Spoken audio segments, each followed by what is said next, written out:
साथियों, हरियाणा के सोनीपत शहर में आशीर्वाद नाम का एक मैरिज गार्डन है और इस मैरिज गार्डन में रामकिशन नाम का एक व्यक्ति चौकीदारी और गार्डन की देखभाल का काम किया करता था। अब इस काम के लिए गार्डन के मालिक ने उसे गार्डन में 2 कमरे रहने के लिए दिए थे। अब होता यह था कि वो एक कमरे में अपनी पत्नी सरिता के साथ रहता था और दूसरे कमरे में रामकिशन की माँ अपने 3 पोतों के साथ रहती थी। देखा जाए तो इस परिवार में सब कुछ ठीक था और उनकी जिंदगी बड़े आराम से कट रही थी। लेकिन फिर 6 जनवरी की सुबह रोज की तरह उस दिन रामकिशन का बड़ा बेटा अपने पिता को जगाने के लिए कमरे में गया। बेटा ने अपने पिता को आवाज दी, फिर जाकर उन्हें जगाया, लेकिन रामकिशन टस से मस न हुआ। और फिर लाख जगाने के बाद भी जब रामकिशन नहीं उठा, तब बेटा घबराते हुए सीधा दौड़कर दूसरे कमरे में अपनी दादी के पास पहुंचा और बोला कि पापा उठ ही नहीं रहे। अब ये सुनते ही रामकिशन की माँ खुद कमरे में आई। उन्होंने बेटे को आवाज दी, उसे हिलाया, लेकिन रामकिशन के शरीर में कोई हलचल नहीं थी। काफी देर के बाद भी जब रामकिशन नहीं जागा तो उन्हें समझ में आ गया कि जरूर कुछ गड़बड़ है और थोड़ी देर में ये साफ हो गया कि रामकिशन अब इस दुनिया में नहीं रहा। ये सब देखकर पूरे परिवार में हड़कंप मच गया।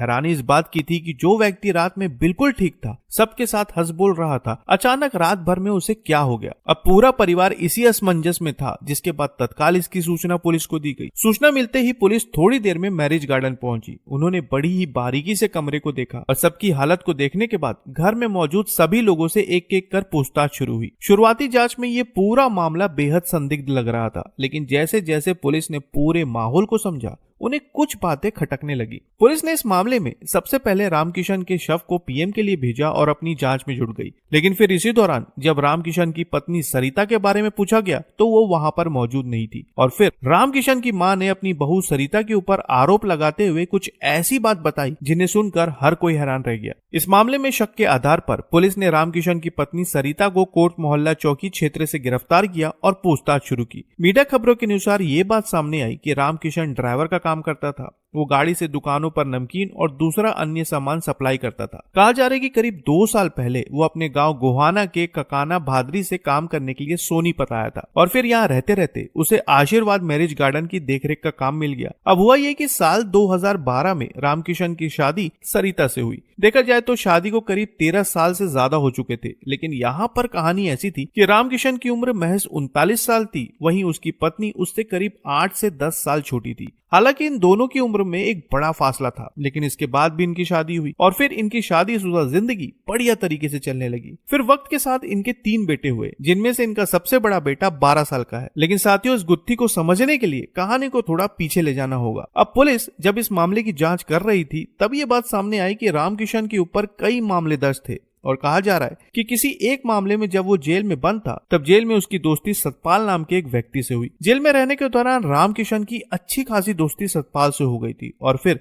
जैसे ही रामकिशन और सतपाल जेल से बाहर निकले, सतपाल का रामकिशन के घर आना जाना शुरू हो गया। मीडिया खबरों के अनुसार कहा जा रहा है कि इसी आने जाने के दौरान सतपाल और सरिता के बीच नजदीकियां बढ़ने लगी। कहा जा रहा है कि सरिता काफी ज्यादा फैशनेबल थी और शायद सरिता और सतपाल दोनों रामकिशन को रास्ते से हटाना चाहते थे। जिसके बाद तारीख आ जाती है 5 जनवरी 2026। कहा जा रहा है कि 5 जनवरी 2026 की रात को सरिता ने रामकिशन से उसकी सैलरी में से 3000 रुपए मांगे, लेकिन रामकिशन ने घर के खर्चों का हवाला देते हुए सरिता को पैसे देने से मना कर दिया। अब इस बात को लेकर दोनों के बीच काफी ज्यादा कहासुनी हुई, लेकिन इसके बाद भी रात के वक्त दोनों ने एक साथ एक ही थाली में बैठकर खाना खाया और फिर सोने के लिए चले गए। मीडिया खबरों के मुताबिक ये बात सामने आई कि रात में जब रामकिशन गहरी नींद में सो रहा था, तब सरिता अपने प्रेमी सतपाल के साथ कमरे में गई। जिसके बाद सतपाल ने रामकिशन के मुंह पर तकिया रखकर उसे दबा दिया, जिसकी वजह से उसकी सांसें थम गई। लेकिन कहा जा रहा है कि वो बच न जाए, इसलिए सरिता ने उसके गुप्तांगों को जोर से दबा दिया ताकि किसी भी सूरत में वो जिंदा न बचे। लेकिन इसके बाद जो कुछ हुआ